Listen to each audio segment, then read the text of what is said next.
ቢስሚላህ አሰላሙ አለይኩም ወራህመቱላሂ ወበረካቱ። ስሜ ሀሊድ በዳዊ መሐመድ። የተወለድኩበት ሰፈር ወለጊ ሱሙጌ ይባላል። ያው ወልቂጤ ወረዳ ነው፣ ቀቤና ወረዳ ነው። ያው ተወልጄም ያደግኩት እዛው ነው። ከዛ በኋላ ያው እንደ ህፃን ልጅም ያው የተጫወትኩ ምንም እያልኩ ስራም እየሰራው የገጠር ስራ።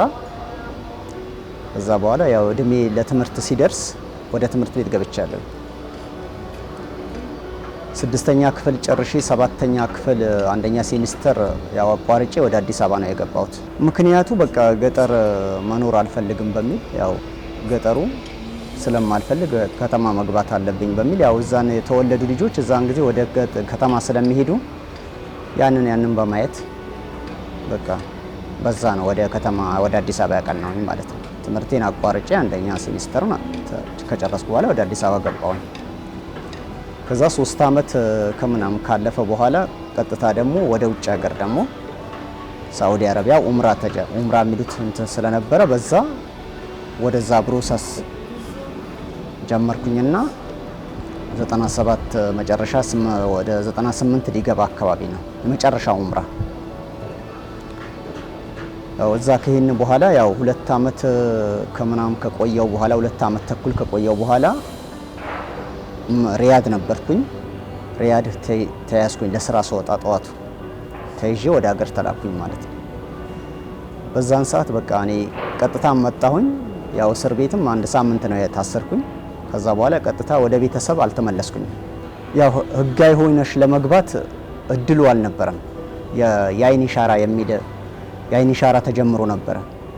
እነሱ ያወጡት ያው ሳዑዲ ራሱ የምታወጣው ህግ ስላለ በየጊዜው የአይን ኢሻራ ያለበት ሰው ከ5 አመት በኋላ ነው መግባት የሚችል። እዛን ጊዜ ህጋዊ ሆኜ መግባት አልችልም። እስር ቤት ስገባ ህጋዊ ሆነው የሄዱ ልጆች ቀጥታ እስር ቤት ነው ያገኘናቸው። ቀጥታ መጣሁኝና ወደ ቤተሰብ አልተመለስኩኝም። ቀጥታ በዛም የወሎ ልጆች ነበሩ ከነሱ ጋር እስር ቤት ጨርሰን ብለን ቀጥታ ወደ እነሱ ሄደን 13 ቀን ከቆየንም በኋላ ቀጥታ አዲስ አበባ መጥተን ቀጥታ ሀረር ሂደን ከሀረር ወደ አርጌሳ ገብተን ቦሳሶ የገባን። ከዛ በቃ በቦሳሶ አንድ ወር አክል ቆየን። ወር አክል ቆይተን ክረምት ነበር ማዕበል መሄድ ስለማቺ በዛ ያው ባህር ጉዞ 3 ቀን ቆይተናል። በ36 ሰዓት ቆይተናል ባህር ላይ ወደ የመን ለመሻገር። ያው በ36 ሰዓት ውስጥ ወጣን፣ የመን ገባን። ከየመን ደግሞ ያው እኔ አጋጣሚ እናቴም ደግሞ የመን ነበረች። እናቴ የመናዊ ናት። ያው ባህርም የተጓዝኩኝ እሷን ፍለጋ ነበር። ከ20 አመት በኋላ ከሷ ጋር ተገናኘን ማለት ነው። ከሷ ጋር 1 ወር ከቆየን በኋላ 1 ወር ቆይቼ ደግሞ ቀጥታ ጉዞ ወደ ሳዑዲ ድንበር ገባን። የባህር ጉዞ ከባድ ነው። የባህር ጉዞ እኔ በቀላሉ ነው እንጂ ያለፍኩት እንደዚህ ብሎ ለመግለጽ በጣም የሚከብድ ነው። የባህር ጉዞ ያው በህይወትሽ ፈርደሽ ነው የምትገቢ፣ ወይ ለመዳን ወይ ለመውጣት፣ በሁለት አንዱ ነው የምትወስኒ። ያው የባህር እንትኖችም ደግሞ ጨካኝ ናቸው በጣም። ዛን ጊዜ ያው የሶማሌዎች ደግሞ በጣም ይከብዳል። በሶማሌ በኩል ደግሞ ወደ የመን መግባት በጣም ነው የኛን ሰው በጣም እንደ እንትን ነው የሚያዩት። በጣም ጭካኔ ይጨክኑበታል። በጣም ካልተመቻቸውም የሚከብድ በቃም እላፊ ነው። 50 ሰው የሚጭነው 90 ሰው ነው የጫኑት። እኔ በወጣሁበት እንትን ያን እንትን እንደማንም ብሎ ደርሷል። እንግዲህ ፍጥነትም የለውም።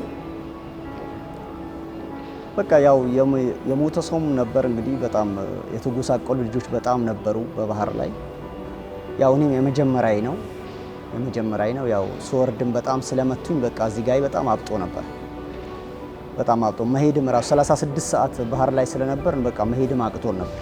ውረዱ ያው እነዛ የየመን እንትን እንዳይጠልፉባቸው የባህር ኃይል እንዳይጠለፍባቸው 9 ሰዓት ነው የደረሰው። ያው እድላችን ቀን ስለሆነ ነው ጥሩ ነው እንጂ ማታ ቢሆን የመሞት እድል ይበልጣል። ማታ ከሆነ ጨለማ ስለሆነ ወዴት ደክሞሻል፣ ወዴት መውጣት እንዳለብሽ አታውቂም። ቀን በመሆኑ ዳርቻው የባህር ዳርቻው ጥሩ ያመቻል። አይንሽ ችለሽ ለመውጣት ዋኝተሽ ለመውጣት ጥሩ እንትን እድል ይፈጥራል ማለት ነው።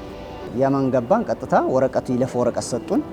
ቀጥታ በቃ ተሳፍረን የመን ሰነአ ገብቼ ከዛ እናቴ ያለችበት ቦታ ፈላልጌ እናቴ ቦታ ደረስኩኝ። አሁን ህፃን ነበርኩኝ። ጥላ ስትወጣ ትንሽ የ5 ምናምን የ7 እንደዚህ ሊሆን ይችላል። ያው 20 ዓመት ላይ ስንገናኝ በ19 ዓመት ነው። እሷ በቃ እንደዚህ ያደግኩ አልመሰላት። በቃ እንደዚህ እንትን ስትል በጣም አለቀሰች። አንተ ነህ ወይ ሀሊድ ነው ወይ ብላ በጣም አላምንም ብላ በጣም አለቀሰች።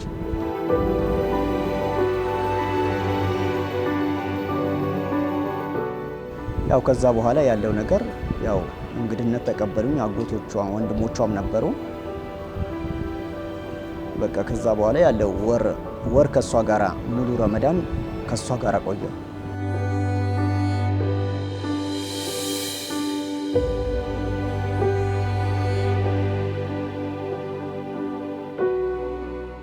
ያው እሷ አላመነችም፣ እኔም መሆኔን አላመነችም።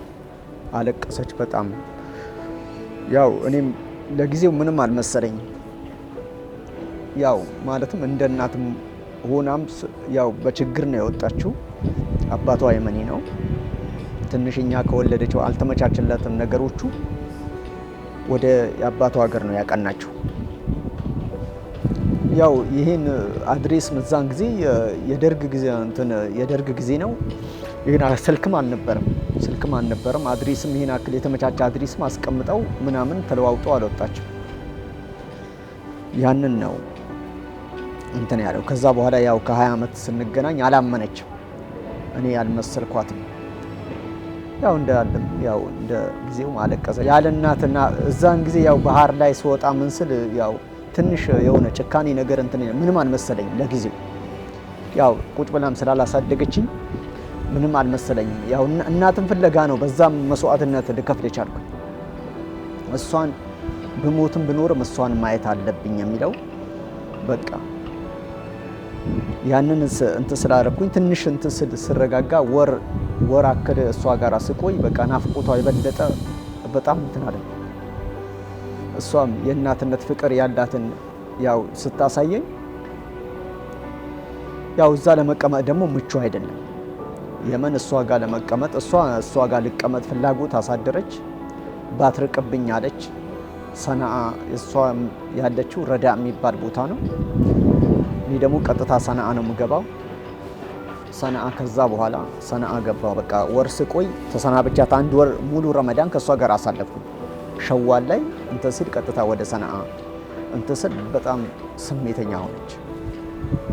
እዚህ ብትቀመጥልኝ ቅርብ ቦታ ብትቀመጥልኝ ብላ በጣም እንትን አለች። እኔ ጥሩ የሚሆን ከሆነ ይቀመጣለሁ ችግር የለውም ብዬ ሰነአ ከገባው በኋላ በቃ ነገራቶቹ የሚመቻቹ አይደለም። እዛ ተቀምጠሽ እናትሽንም የራሴን ህይወትም እናቴንም መርዳት አልችልም ሳስበው። የሚከፈልሽ ትንሽ ሳንቲም ነው። የዛ ደግሞ ሳንቲሙም የሚረባም አይደለም ሳስበው። በቃ እኔ ቀጥታ ወደ ሳዑዲ መግባት እንዳለብኝ ነው የወሰንኩት። እዛ ቁጭ ብዬ እኔም ህይወት አይቀየርም፣ እሷንም መርዳት አልችልም። ቀጥታ በቃ ወደ ድንበር ነው ደላላዎች ፈልገን ወደ ድንበር ገባን ከፍለን። በቃ ለሪያድ ነበር የከፈልነው። ነገራቶች ሁሉ ተሰናከሉ። ለሪያድ የከፈለው ተበላ፣ ጫካ ወስደው ጣሉን። ከዛ በኋላ ድንገት ወንድሜ ደግሞ መካ ስለነበረ በዛ ጊዜ በቃ ጫካ ወስደው ጥለውን ደላላዎች እነሱ የገቡበት አጣናቸው። እንደገና ሌላ ደላላ ፈልገን ገና ወደ መካ ተከፍሎ ወደ መካ ገባው። መካ ከገባን በኋላ አልሐምዱሊላህ 12 ዓመት መካ ቁጭ አልኩኝ። ያው ትዳሬንም የመሰረትኩት መካ ነው። እዚህ መነሻ ሰበቡም ወንድሜ ነው እንትን ያለኝ። መካ ትንሽ ቁጭ ካልኩኝ በኋላ ሪያድ ሄዳለሁ ብዬ ሪያድ እንትን ስላልሆነ መካ ለመቀመጥ ወሰንኩኝ። መካ ከተቀመጥን በኋላ ያው ያለው ነገር ትንሽ ህይወቴ እንትን ስቀመጥ 1 ዓመት ባልሞላ እንትን በቃ ትዳር ያዝ ብሎ እሱ እንትን አለኝ። ያው ከባለቤቴም አንተዋወቅም ነበር። ቤተሰቦቿ ወንድሜ እሱ ስለሚያውቃቸው በዛ ምክንያት ቁጥሯን የሷ ያለችበት ቁጥሯን ምናምን ሰጠኝና በዛ በስልክ እንትን ብለን በስልክ ነው ጨርሰን እሺ ካለች በኋላ ወደ ቤተሰብ ንካ እንዲታሰር የተደረገው። ከዛ ትንሽ ከቆየም በኋላ ተጋባን በኋላ ያው እንደ ማንኛውም ሰው ቤት ኪራይ ይዘን በቤት ኪራይ ነበር የምንኖረው። እሷም ስራ እየሰራች እኔም ያው ስራ የቀን ስራ እንትንም እያልኩኝ ሆቴል ነበር የምሰራው። ያው ትዳር ይዘሽ ደግሞ ሆቴሉ ደግሞ ብዙም አዋጭ ስላልነበረ ወደ የቀን ስራ ገባው። ሐረም ነበር የምሰራው። በዚህ ከተጋባን በኋላ ያው ይሄ ልጅ ያው እርግዝና እንትን አለች፣ ወለደች። ያው 9 ወር በእርግዝና ከቆየች በኋላ ሚጥ ያዛት። ከዛ በኋላ ያው ድንገት አጋጣሚ እጃችንም ላይ እጥረት ነበረ ብር። በሚጥ 3 ቀን ነው የቆየችው። በጊዜው የነበረ ሳንቲም ያው ከቤት ኪራይም ጋር እሷም ሆስፒታል ስትመላለስ ምን ስትል በእጄ የነበረው ሳንቲም አጠረኝና በቃ ከዛ እነሱ ምንም ማድረግ ስለማይችል መውለድ ቀጥታ ሆስፒታል ትግባ የሚል እንትን ከ3 ቀን በኋላ የግል ሐኪም ቤት ገብታ ነው ኦፕሬሽኑን የወለደችው። ያው ይሄ ልጅም ሲወለድ እንግዲህ ከመጀመሪያም ጀምሮ ነው እንትን ያለው ችግሩ እኛ አናውቀውም ነበረ ያለው ችግር። እሱ ያለቅሳል፣ እሱ እያለቀሰ በቃ እንደዚህ ያለው ችግሩ እኛ ከህፃንነቱ ሲወለድ ጀምሮ ነበረ ችግሩ የነበረው። ያው ከልጆችም ጋር አብሮም አይጫወትም። 1 ዓመትም ከሞላው በኋላ 2 ዓመትም ከሞላው በኋላ ከልጆች ጠጋ ብሎ ያለው ነገር ከልጆች ጋር አይጫወትም። በቃ ባህሪው ትንሽ ለየት ያለ ባህሪ ብቻ በቃ ያለቅሳል፣ በጣም ያለቅሳል።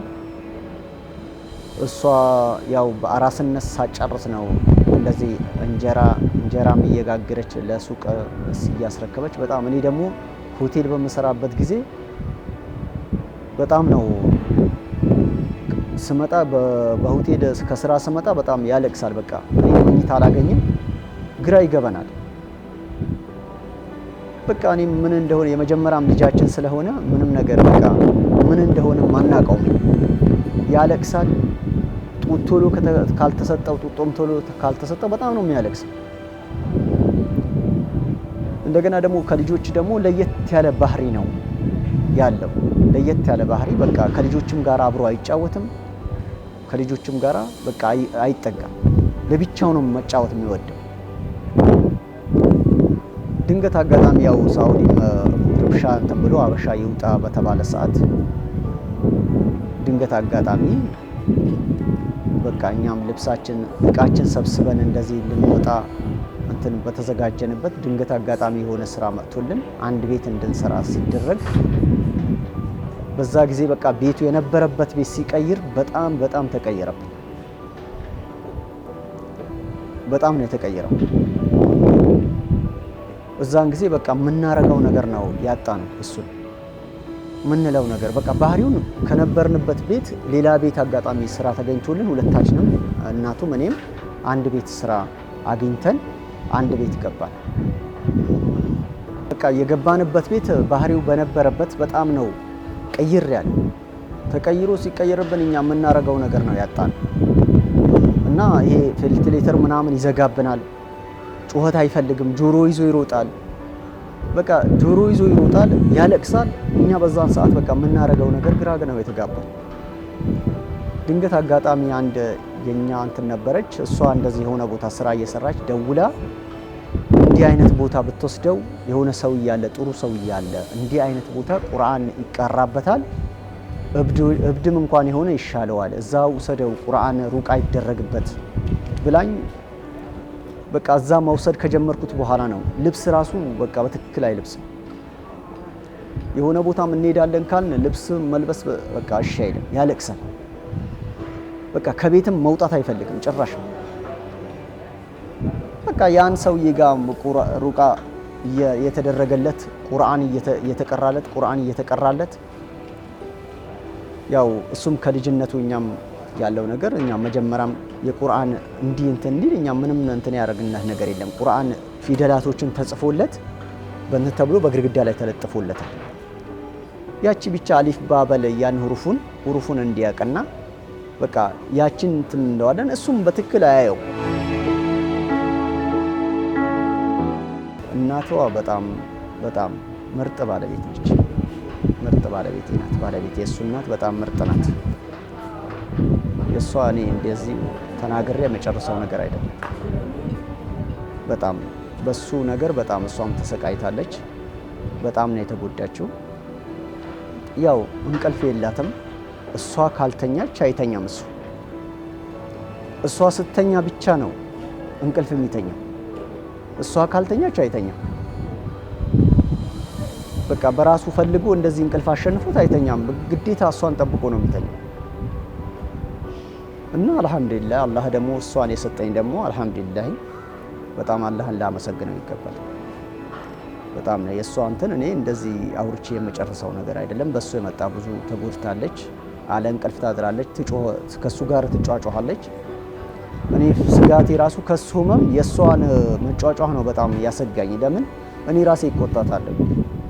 ራስሽን ወይ ደም ግፊት ይመጣብሻል ወይ ደም ብዛት እንትን ይላል። ሌላ ነገር የሱን ብናስታምም ይሻላል።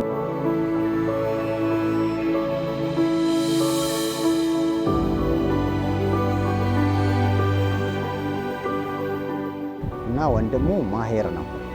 ማሄር ይባላል። ትንሿ እህቱ ደግሞ መክፊራ ናት። 5 ዓመቷ ነው። ማሄር 10 ዓመቱ ነው። ያው እሱ ከተወለደ በኋላ ነው የሱ ችግር ማወቅ የቻልነው።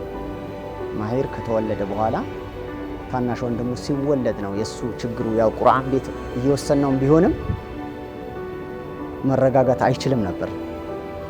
ከዛ እሱ ሲወለድ ነው በጣም ያው እሱም ወንድሙም በኦፕሬሽን ነው የተወለደው። እሷ ኦፕሬሽን እዛ ስትደረግ ያው ሆስፒታል ስትገባ ኦፕሬሽን ካደረጓት ከተኛች በኋላ በጣም ሆስፒታሉ በጣም ረበሸ። በጣም ሲረብሽ እኔም አጋጣሚ ለሰላት ብዬ ሰላት ለሰግድ ታች ወርጄ ነበር። አጋጣሚ ሁለተኛ ፎቅ ላይ ነበር። እኔ አንደኛ ፎቅ ታች ምድር ወረድኩኝ። እዛ እየተሰገደ ያለ ሆስፒታሉ በጣም ተረበሸ። በጣም ከዛ ዶክተሮች ተዋዩት። ምንድነው የሆነው ይሄ ልጅ ምንድነው? እና ግዴታ ይሄ ልጅ ዶክተር ማየት አለበት አሏት ለእናትየው። ዶክተር ቢታይ ጥሩ ነው መታየት አለበት፣ እንዲህ ያለ ነገር በሰላም አይደለም ብለው እንትን አሉ። ግዴታ ልጆቹም የእህቶቹ የአክስቶቹ ልጆች ነበሩ እኔ ጋር መጡት ሰላት እንትን ሲል። እሷም 3 ቀን ጨርሳ ከሆስፒታል ወጣች። ከዛ በቃ 1-3 ወር እንትን ካለች በኋላ የሱ እንቅስቃሴ ተጀመረ። ለምን ያለው ነገር ዶክተሮችም ይታይ ስላሉ በቃ እንዲታይ ብለን ቢያንስ እኛ ጆሮ ላይና የጆሮ ችግር ነው ያለበት የሚል የዛ እንትን ነው ያለው። እኛ ጆሮ ችግር ያለበት ሐኪም ቤት ማፈላለግ ጀመር። እዛ ስንወስድ አንዱ ሐኪም ቤት እዚህ አይደለም እያሉን እዚህ አይደለም እያሉን በእንደዚህ ስንነግራቸው የጆሮ ችግር በቃ ማየት ሲጀምሩ ቀጥታ በመካ ነበር። መካ 4 ሆስፒታል ነው ያዩት። ከዛ ሌሎችም ሐኪም ቤቶች ያ ወረቀት ከሰጡም በኋላ ሌሎችም ሐኪም ቤቶች እንዲታይ ሲደረግ የኦቲዝም እነሱም ኦቲዝም ነው አሉን። ኦቲዝም ነው እና ከዛ ሌሎችም ሐኪም ቤቶች ያለበት ቦታ መፈለግ ጀመር። የኦቲዝም ማዕከል እዛ ስንገባ ዶክተሮች ጥናት ምን እንደሚያደርገው 12 ወረቀት ሰጡን። 12 ወረቀት ሰጥተው በዚህ ምን እንደሚያደርገው አይታችሁ የሚያደርገው ነገር ጽፋችሁ አምጡልናል። የሚያደርገው ነገር ሁሉ ያን ምን እንደሚል ያን ሁሉ ጽፈን ሰጠናቸውና ካዩት በኋላ ትክክለኛ ኦቲዝም መሆኑን አረጋገጡ። ለዚህ ሁሉ ደረጃ ደርሶ 8 ዓመቱ ይሄ ሁሉ ለፍተን ከዛ በኋላ 6 ዓመት ካለፈው በኋላ ወደዚህ እንዲገባ እናትየው 2 ልጆች ይዛ እንድትመጣ ውሳኔ ላይ ደረሰ። እኔ እዛ እንድሰራና እሷ 2 ልጆቿን ይዛ ወደ ሀገር መጣች ማለት ነው። በቃ አልহামዱሊላህ ወደ ሀገር ከመጣችም ያው እሱ ተሰጥኦ አልহামዱሊላህ ደግሞ መጀመሪያም ቁርአኑ ይሄ ነው ብሎ ያስቀራው ሰው የለም ማንም ሰው። እኛ ሰበቡን አድርሰናል። ሰበቡ ዝም ብዬ ሁሩፎችን ለጥፈናል ግድግዳ ላይ።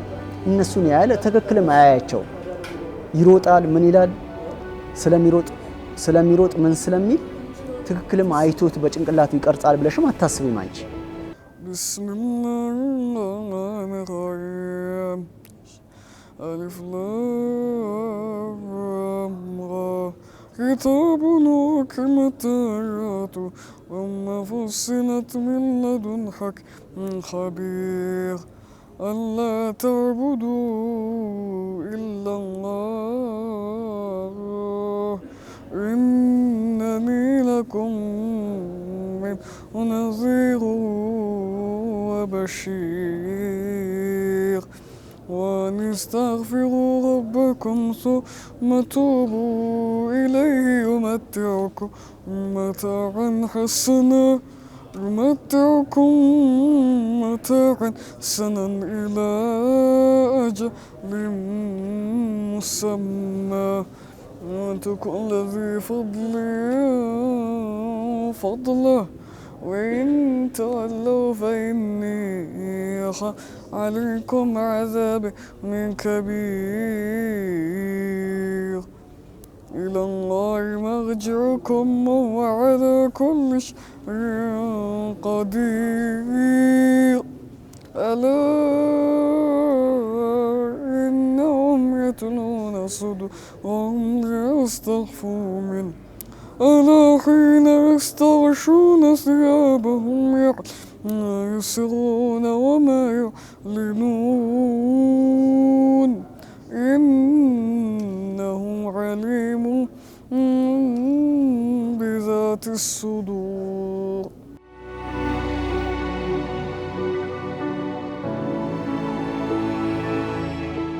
እኛ ላይ ቢሮ ላይ ስለዚህ ስራ ሰበብ ሆኖልኝ ያስገባኝ ሰውዬ ታች ቢሮ አለው። ቢሮ ይሰራል። ይሄ እንትኖች ጥባ ያደርጋል። ሁሩፎች ምናምን ይሰራሉ። ይሄን እነዚህ ሁሩፎች አስተካክሎ ሰጠኝ። ሁሩፎችም በትልቁም እንደገና ደግሞ የሚለጠፍ ግድግዳ ላይ የሚለጠፍ እነዚህ ትናንሾቹም ቆራርጦ ሰጡኝ። እነዚህን እናሳየዋለን። እቃ ለኦቲዝም የሚሆኑ እቃዎች አሉ። እሱን እናመጣለን። ያስተካክሉለታል። በታትነሽ ትሰጪዋለሽ። ያንም ቦታውን ይመልሳል። እና ቁርአን እንደዚህ ይዛል ብለሽ ለመገመት በጣም ነው የሚከብደው። ግን ቁርአን የሚፈልገው ደግሞ ከአንድ ጁስ በታች ጭራሽም አይቀራም አይፈልገውም። ንቀትም ይሁን ምን እንደሆነም ግራ ይገባሻል። ያቃቸዋል፣ አይፈልጋቸውም። ከአንድ ጁስ በላይ ያለው ነው የሚቀረው። የሚፈልገው ሱራ ኪችን ካለ እዛ ይገባና አዳምጦ አንቺ ሺህ ጊዜ ብትጠሪው አይሰማሽም። ያን ቁርአን የሚፈልገው ቁርአን ከሆነ ቀጥ ብሎ እሱን ጨርሶ ነው የሚመጣው። ከጨረሰ በኋላ ቤት ይመጣል። ቴሌቪዥን ላይም ከሆነ የሚፈልገው ሱራ ከሆነ እሱ የሚፈልጋቸው ሱራዎች ከሆነ እሱን ካልጨረሰ ያለቅሳል። ልቀይሪም አይሰጥሽም፣ ሪሞት ይወስድብሻል። እንደዚህ እያለ ሱብሃንአላህ ያው አልሐምዱሊላህ ለዚህ ደረጃ በቃ ቁርአኑ በጣም እኛ ባልጠበቅነው እንትን ነው። ማንም ቁርአን ይሄ ነው ብሎ ያስቀራውም ቁጭ ብሎም ያስቀራውም ቁጭ ብሎም እንትን ያለውም የለም። ያው ሞባይል አንዳንድ ጊዜ እንሰጠዋለን። የፈለግሽውን ነገርም ብትሰጪው ሞባይልም ስጪው ምንም ስጪው ቀጥታ ቁርአን ነው ቦታ ነው የሚፈልጋቸው። ቁርአን ሂዶ ይፈልጋል። ቁርአን እንትን ይላል። ከተሳካ በቴሌቪዥን እንትን ይላል፣ በሬዲዮ ያው እዚህ ይዛቸው ከመጣች በኋላ አልሐምዱሊላህ ያው ምንም እንትን ያለ ነገር የለም። ከመስጂድም አልተለዩም። መስጂድ ነው፣ መስጂድ ይሄዳል። ያው ትንሽ አሁን ምንድነው መናገር ይሄ ነው ያ ነው ብሎ መናገሩ ትንሽ ያ ነገር ነው የሚያስቸግረው። አሁን የዛ በቃ መረጋጋቱ ነው አሁን ያጣው። ይሄ ቁርአን አላህ ይሄ የአላህ ስጦታ ነው። አልሐምዱሊላህ ረቢል ዓለሚን። ከምንም ነገር በላይ ምን ይፈልጋል? ይሄን የመሰለ እውቀት በጣም ደስ የሚል ነገር ነው። ሰው ወደ ሸር ይሄዳል፣ ወደ ብዙ ነገር ይሄዳል። በዚህ ልጅነቱ ደግሞ እንደ ኦቲዝም ልጆች አይደለም። ኦቲዝም ነው ብለሽ ለመፈረጅ ራሱ በጣም ይከብድሻል። ስራ ሁሉ ወደ ትልቅ ነገር ነው እየሄደ ያለው። መስጂድ ነው የሚሮጠው፣ መስጂድ ነው በቃ ከመስጂድ አይለይም። ያው ምሽትም ራሱ እስከ መግሪብ እስከ ኢሻ ተሰግዶ ነው ቤት የሚመጣ። አዛን ሳይል ነው አስቀድሞ መስጂድ መሄድ። በቃ አዛን በጣም ይፈልጋል፣ አዛን በጣም ይወዳል። አዛን የሚያደርጉትን ቆሞ ይጠብቃቸዋል አዛን እስከሚሉ ድረስ። ያው ቤትም አዛን ይላል።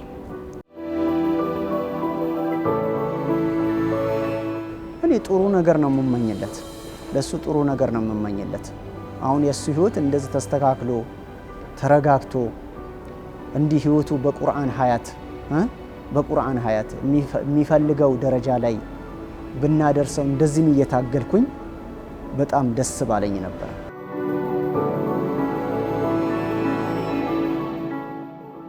ምንም አላማረርኩኝም። አልহামዱሊላህ ረቢል ዓለሚን። ምንም ያማረርኩትም ነገር አልহামዱሊላህ ኖርማል ነው። ጥሩ አካላው ሰውነቱ ሁሉ አልহামዱሊላህ በጣም በጥሩ እንትን ነው ያለው። ምንም እኔ አልহামዱሊላህ አላህን አላማረርኩትም። አልহামዱሊላህ ረቢል ዓለሚን። ይሄ እንደሱ አይነቱ ስለሰጠኝ ራሱ እኔ አጅር ያገኛል በመልፋቴ ለሱ እንዲህ አይነት ነገር በመሮጤ አልহামዱሊላህ ረቢል ዓለሚን። ለምን ልጄም ነው ብሮጥለትም አይቆጨኝም። ማመሰግናቸው አልহামዱሊላህ በአንደኛ ደረጃ አላህን ያመሰግናለሁ። አልহামዱሊላህ ረቢል ዓለሚን አላህን በጣም አመሰግናለሁኝ።